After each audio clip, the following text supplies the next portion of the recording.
Pak izin Pak, mau nanya soal ini Pak, surat edaran nomor 4 itu Pak, gugus tugas yang soal relaksasi pelonggaran perbatasan penumpang.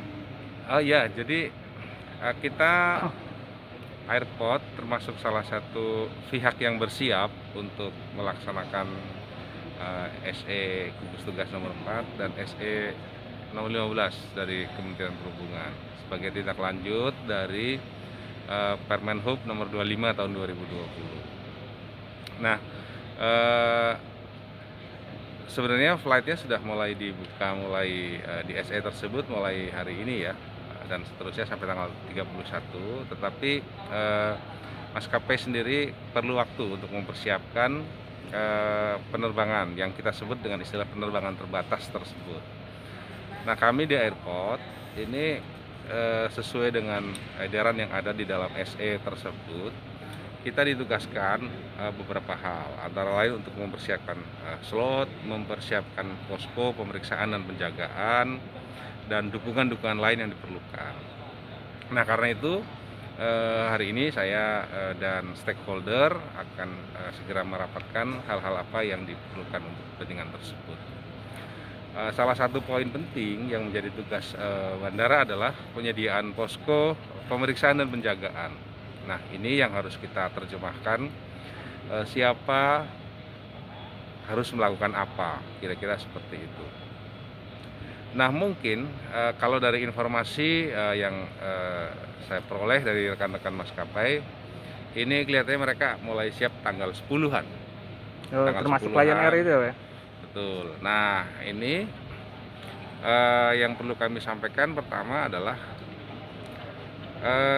sistem pembelian tiket tidak bisa dilakukan di bandara.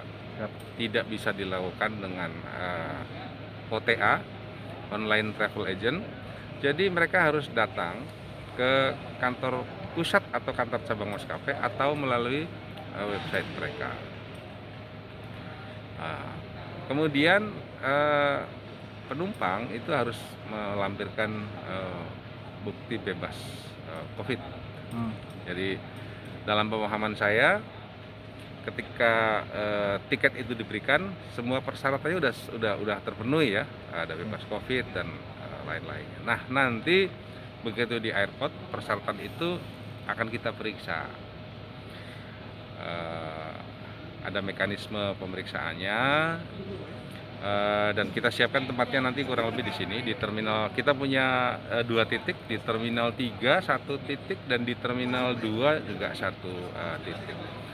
Sementara hal-hal lain yang terkait dengan infrastruktur airport, saya kira udah siap karena ini bukan hal yang baru kalau dari sisi fasilitas yang diperlukan. Saya sudah melakukan pengecekan 2 hari sebelumnya terhadap kesiapan fasilitas yang ada di airport ini. Intinya kalau mulai hari ini ada pergerakan nggak Pak, pertumbuhan laju penumpang Pak, Jadi semenjak ada begini, pelonggaran itu?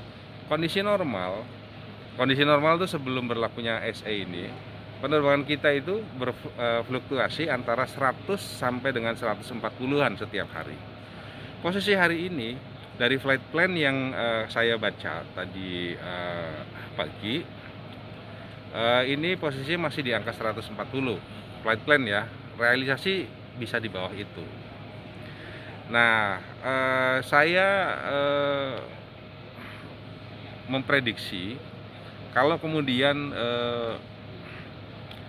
semua maskapai ini memanfaatkan fasilitas SE ini, penerbangan terbatas ini, maka dari slot yang ada di Summer 20 ini kurang lebih ada slot 320.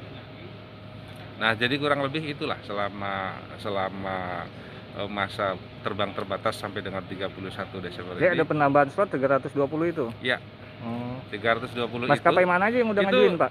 saya klarifikasi, bukan penambahan slot. Siap. Itu adalah slot existing yang sudah disetujui oleh Direktorat Angkutan Udara. Kuotanya ya, emang segitu gitu? Iya, itu kalau di istilahnya gitu ya. Itu sudah jauh-jauh hari disetujui, namanya Summer 2020. Memang sudah ada slotnya. Nah, bahwa kemudian maskapai itu memanfaatkan atau tidak slot itu tergantung pada pasar, demand-nya ada atau tidak. Demand ini kemarin berhenti karena apa? Karena adanya PM. 25. Sekarang dibuka lagi, tetapi secara terbatas. Apa itu yang menjadi pembatasan? Tujuan, jelas tidak boleh mudik, ya kan, maksud dan tujuannya. Kemudian apalagi pembatasannya?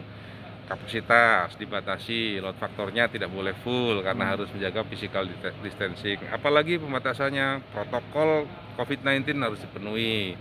Jadi physical distancing, social distancing harus tetap dijaga. Kira-kira itu. Siap, terima kasih banyak Pak. Jangan lupa subscribe ya.